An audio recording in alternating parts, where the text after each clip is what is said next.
Assalamualaikum warahmatullahi wabarakatuh. Alhamdulillahi rabbil alamin, wal aqibatu lil muttaqin, wa la udwana illa 'alal zalimin.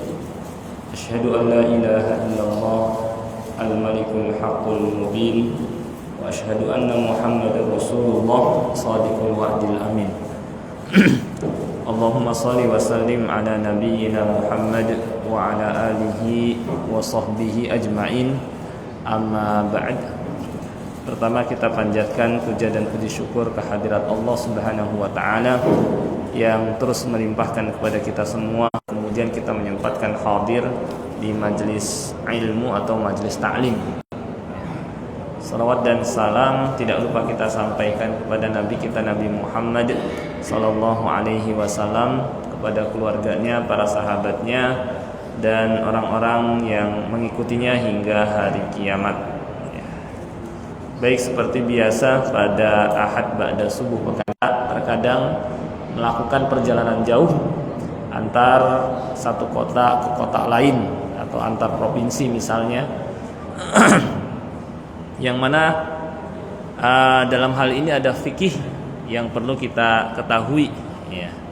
Dan bahwa Islam banyak memberikan rukhsah atau keringanan bagi musafir, ya, yang menunjukkan akan jarak atau perjalanan yang dianggap sebagai safar, yang mana ketika ini berlaku hukum-hukum safar seperti sholat yang tadinya 4 dikosor menjadi 2. Demikian pula bisa dilakukan jamak, ya, dan rukhsah-rukhsah lainnya, ya, itu sebagai safar. Berbeda dengan perjalanan-perjalanan biasanya, maka dianggap safar, tidak merujuk kepada jarak, ya, tidak merujuk kepada jarak menurut sebagian ulama, ya.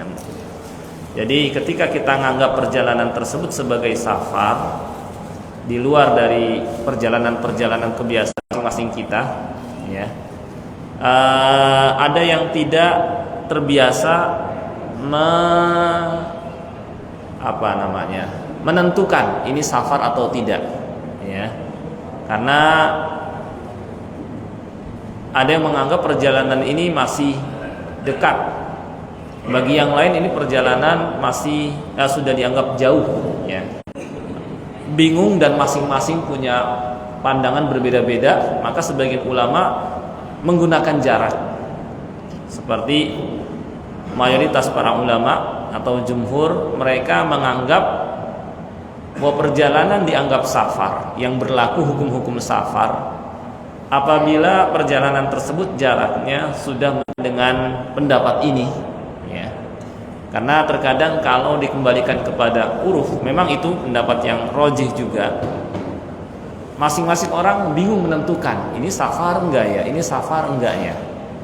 Ya, maka untuk menyederhanakan, memudahkan seseorang menganggap ini safar atau tidak, dan ini adalah pandangan jumhur mayoritas para ulama, adalah 60 ya.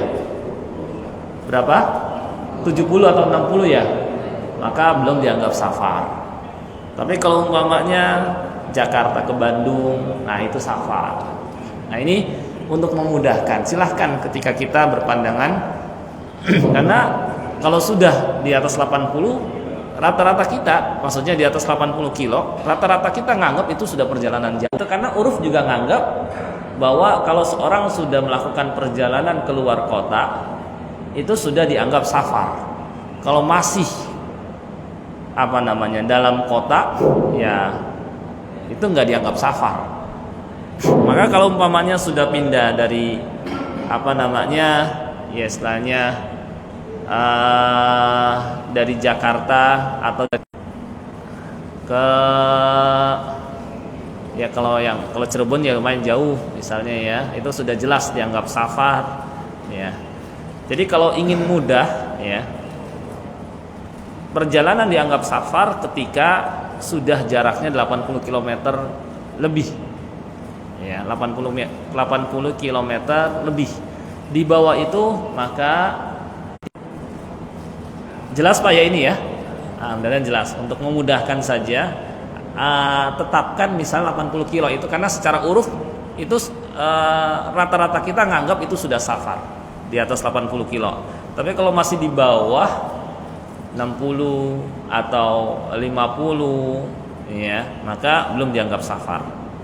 Nah, ketika sudah 80, ini ada dua macam.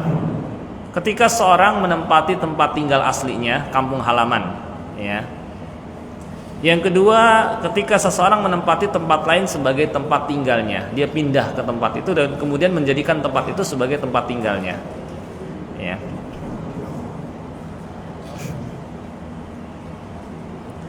Untuk yang pertama, jika seseorang keluar dari tempat tinggalnya itu tetap berlaku hukum safar. Ya. Maksudnya apa? Misalnya kampung halamannya di mana, di ya Jawa Tengah atau Jawa Timur. Kemudian dia cari kerja, dapat misalnya di luar kota, Jakarta atau Jawa Tengah, ya. Dan dia tidak menjadikan tempat yang dia tempat itu sebagai tempat tinggalnya, gitu ya. Misalnya diminta untuk menyelesaikan ya membangun rumah atau apa, selama dibatasi waktunya 15 hari. Ya, setelah itu dia balik lagi. Selama dia tidak menjadikan tempat itu sebagai tempat dia lama di sana, maka berlaku hukum safar. Ya. Sehingga dia boleh yang namanya mengqashar salat. Ya. Sempurna. Nanti akan kita lihat insyaallah. Jadi ini pendapat yang pertama. Kalau dia keluar dari kampung halamannya untuk tinggal di sana hanya beberapa lama dan dia niat kembali lagi dan tidak menjadikan sebagai tempat tinggalnya, hanya menyelesaikan sebagai urusan pekerjaannya, setelah itu balik lagi, maka dia merantau ke Jakarta dan tinggal lama di Jakarta, ya. Maka kalau dia pulang kampung, ya dianggap safar, meskipun itu kampung halamannya.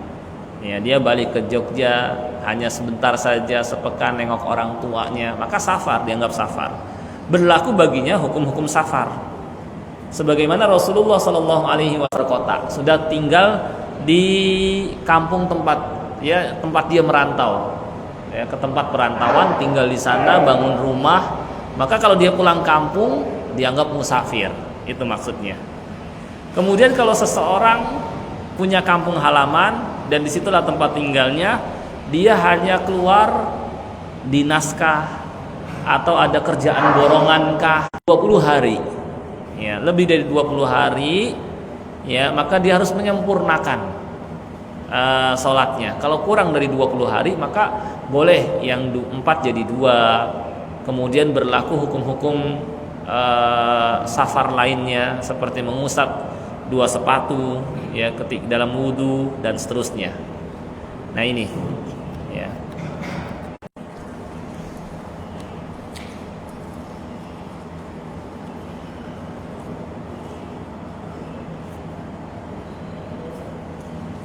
Lagi lamban internetnya ini.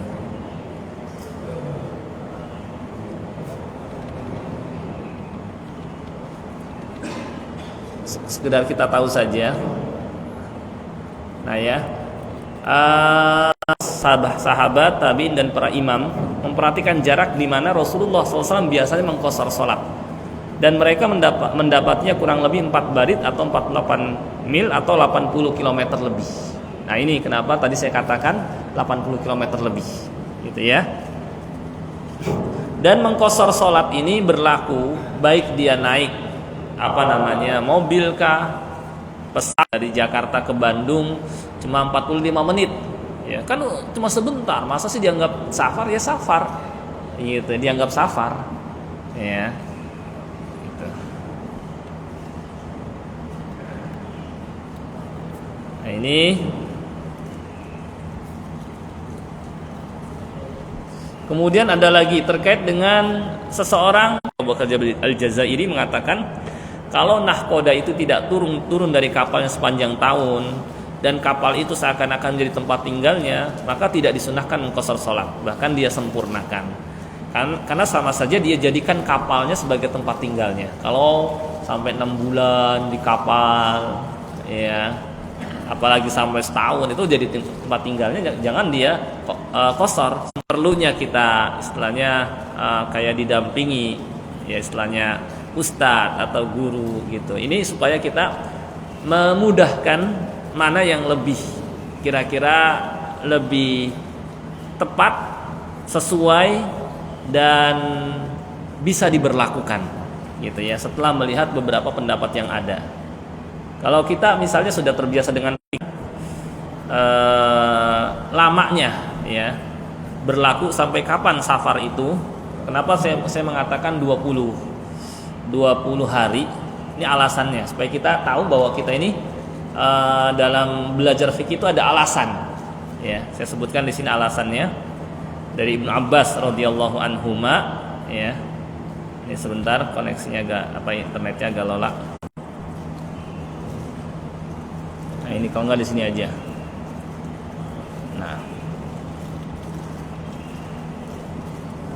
Nah ya di sini kita lihat ya.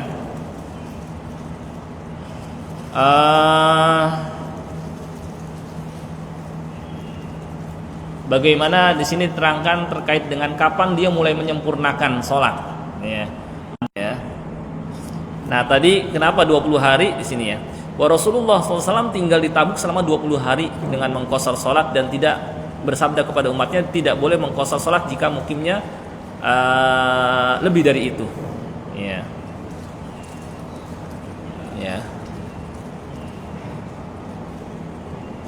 Nah, untuk kehati-hatian, ya maka saya di sini sebut Imam Malik dan Syafi'i berkata jika berniat mukim lebih dari 4 hari maka ia sempurnakan, dan jika kurang tetap mengqashar sholat, ya. Tetapi di antara sekian pendapat tadi yang insya Allah agak pertengahan, ya, adalah apa? Dia boleh tetap mengqashar sholat, ya, selama kurang dari 20 hari safarnya. Tapi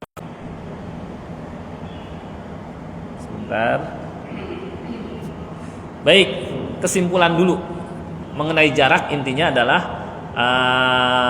yang mudah untuk kita 80 km lebih. Jika kurang dari 80 km jangan kita qashar, gitu ya, dianggap belum safar. Yang kedua, kalau nggak ada niat tinggal di tempat perantauan itu, kita hanya sekedar kerja saja borongan selama 2 pekan misalnya, maka tetap berlaku bagi kita hukum-hukum safar, ya.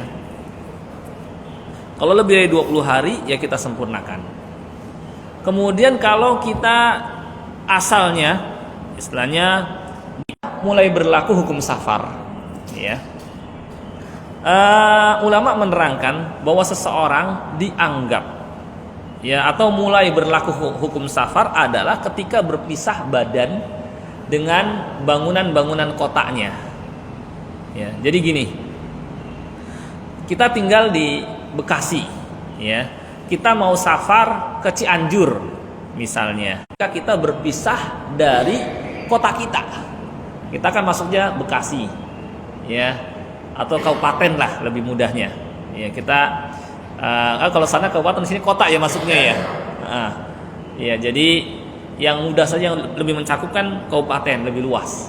Nah, ketika kita meninggalkan Kabupaten Bekasi, di situ ada perbatasan tertulis selamat datang di Buka. Kalau terasa berat baginya boleh memilih, gitu ya.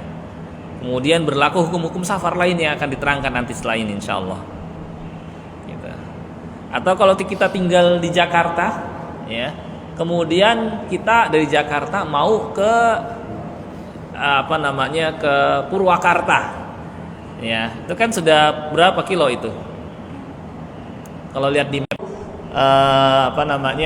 mulai berlaku hukum safar, ya. Diterangkan oleh ulama Syekh Ibnu Utsaimin, yang dijadikan patokan adalah berpisah badan dari bangunan yang ada. Kalau ini yang terkait dengan ini. Jadi apabila seorang berpisah dari bangunan-bangunan kotanya, nah itu ya, maka mulai berlaku hukum safar baginya, gitu ya. Hal ini berdasarkan hadis Anas radhiyallahu anhu, aku sholat baru berpisah dengan kota Jakarta, misalnya lewatin Cakung masuk ke Bekasi, sudah boleh berlaku baginya hukum-hukum safar. Yang 4 jadi 2, kemudian sedang puasa boleh berbuka dan seterusnya. Nah itu maksudnya, jelas Pak ya? Baik, kemudian adab safar. Ini sih terserah ya, kan hukumnya sunnah saja. Kalau misalnya kita mau milih lana hada wa ma kunna lahu mukrinin wa inna ila rabbina lamunqalibun, Allahumma inna nas'aluka fi safarina hadzal birra wat taqwa wa minal amali ma tarda, Allahumma hawwin alaina safarana hadza wa atwi anna bu'dah, Allahumma anta sahib fis safar wal khalifatu fil ahl, Allahumma inni a'udzubika min wa'ta'is safar wa ka'abatil mangdar wa su'il munqalab fil mali wal ahl. Ini kalau di HP insyaallah ketika berangkat tadi, ketika pulang ada tambahannya, dan jangan lupa juga membaca doa naik kendaraan. Ya, naik kendaraan ada doanya. Bismillah ya ketika naik, ketika duduk alhamdulillah, kemudian baca subhanalladzi sakhkhara lana hadza wa ma kunna lahu muqrinin wa inna ila rabbina lamunqalibun. Alhamdulillah, alhamdulillah, alhamdulillah. Allahu akbar, Allahu akbar, Allahu akbar. Subhanakallahumma inni dzalamtu nafsi mati min syarri ma khalaq. Aku berlindung dengan kalimat Allah yang sempurna dari kejahatan makhluknya, sehingga dengan kita baca doa ini insyaallah nggak akan ada yang bisa menimpakan bahaya, aman ya, baik manusia maupun hewan gitu ya.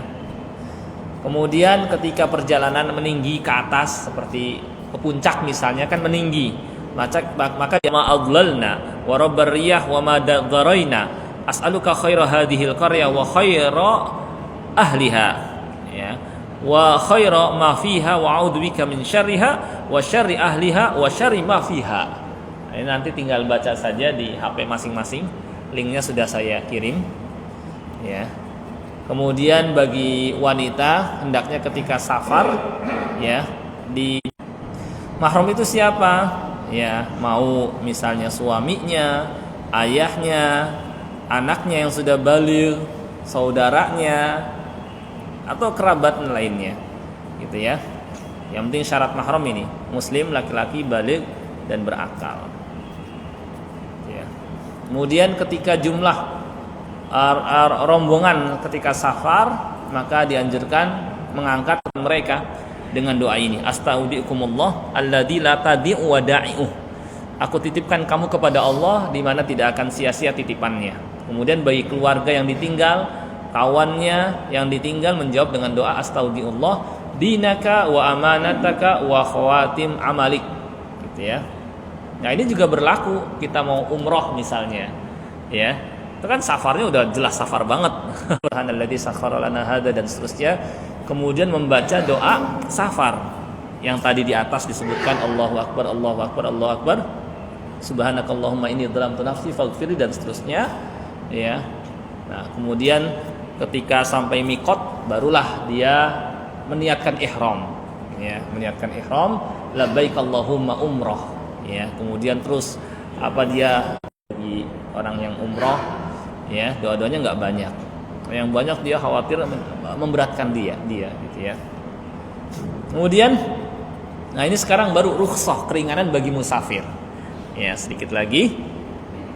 Yang pertama boleh menyapu, mengusap bagian atas khuf ya, yang menutupi khuf ini sepatu yang menutupi kedua mata kaki ya, sepatu yang agak dia sholat ya, maka nggak perlu dilepas sepatunya ya. Dia wudu, setelah wudu secara semuanya udah kena, mengusap kepala sudah, maka nggak usah dilepas sepatunya, hanya cukup diusap saja bagian atasnya.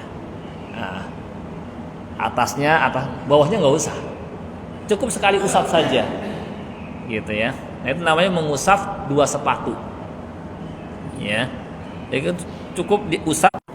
Kemudian ya ini boleh bertayamum jika tidak ada air atau susah mencarinya, atau bawa air sedikit yang hanya cukup buat minumnya, yang kalau dipakai buat wudu dia bisa kehausan dan seterusnya. Kemudian seorang musafir jika tidak mengetahui arah kiblat, maka wajib berusaha mencarinya dengan bertanya atau menggunakan alat kompas misalnya. Dan jika sudah berusaha mencarinya lalu ia sholat dan setelah sholat ya, Kecuali kalau tidak ada usaha langsung sholat aja, ternyata salah, maka dalam hal ini dia meremehkan, dia wajib mengulangi. Ya.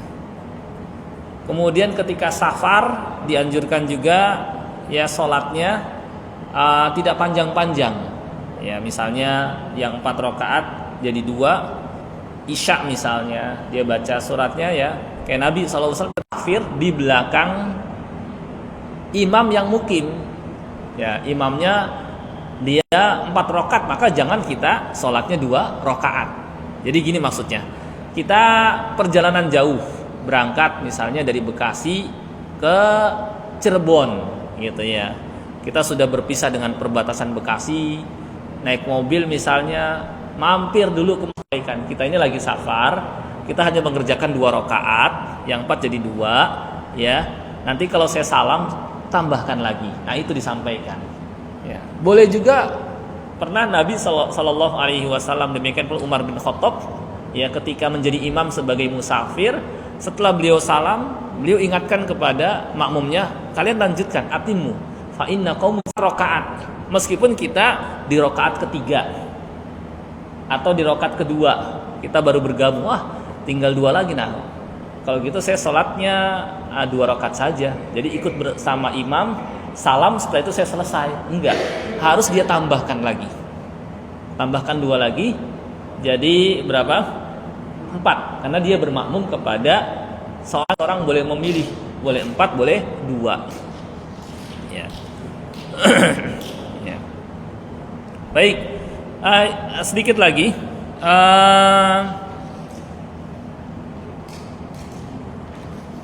Bagi musafir juga dianjurkan tetap menjaga di sini sholat berjamaah kayak gitu ya. Kecuali kalau masih dalam perjalanan, maka tidak mesti berhenti untuk sholat berjamaah saat mendengar azan. Kalau masih dalam perjalanan. Ya, saya tambahkan lagi di sini sebelum ke sini. Ketika safar, karena yang 4 jadi 2, maka sholat sunnah rawatib udah nggak ada. Ya, sholat sunnah rawatib nggak ada. Yang tetap Nabi Shallallahu Alaihi Wasallam kerjakan dalam keadaan bagaimanapun hanya 2 sholat sunnah. Yang pertama adalah sholat sunnah qobliyah subuh. Yang kedua adalah sholat witir. Ya, jadi sunnah rawatib. Ya, misalnya sholat duhur. Sebentar saya sholat qobliyah dulu 2 rakaat. Kalau seperti itu mendingan sekalian sempurnain aja sholat duhur jadi 4 rakaat. Jadi nggak usah dikerjakan sholat sunnah rawatib. Yang ada apa? Yang ada cuma sholat sunnah qobliyah subuh sama sholat witir. Itu nggak pernah ditinggalkan oleh Nabi SAW ketika sedang safar. Jadi sebelum sholat subuh kita tetap mengerjakan sholat, karena ini termasuk sunnah yang muakkadah, sangat ditekankan. Sholat qobliyah subuh sama sholat witir itu tidak ditinggalkan. Mau 1 rakaat boleh, mau 3 rakaat nggak apa-apa. Jadi gitu. Kita di perjalanan, sholat isya 2 rakaat, ya. Nah, setelah sholat isya mau langsung sholat witir nggak apa-apa. Atau nanti jalan dulu, nantilah mungkin jam 11. Kita di kendaraan, naik kendaraan-kendaraan yang bukan pribadi, ya, kendaraan umum. Kalau pribadi kan kita bisa turun. Kalau untuk sholat fardu itu hendaknya kita lakukan secara sempurna. Sempurna ini maksudnya apa? Dalam keadaan berdiri, bisa ruku, bisa sujud secara sempurna. Kalau kendaraan pribadi kan tergantung kita, ya kan? Kita mampir di tol, tinggal mampir, bisa sempurna, akhirnya nggak boleh seperti itu.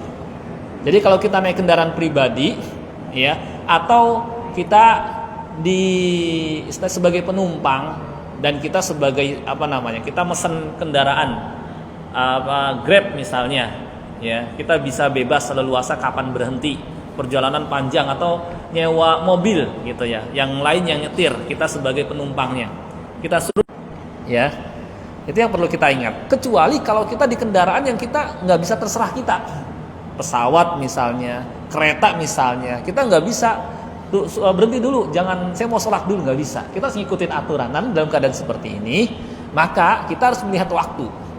Bagaimana kalau umpamanya kita keretanya berangkat misalnya setelah zuhur, tapi kalau sudah di perjalanan maka nantinya 2 gitu ya. Kalau masih di sini kan belum safar namanya, maka 4 salam, terus lagi 4 salam, ya. Kemudian kalau ini untuk namanya jamak takdim. Tapi kalau umpamanya apa 30, masih ada waktu asar. Nah, kita bisa tunda sholat duhur dan asarnya di tempat tujuan, ya. Dan yang 4 jadi 2, sholat duhur dulu 2 rakaat qomat, kemudian sholat asar, ya, 2 rakaat. Jelas nggak Pak? Seperti ini gambarannya. Nah, seperti itu.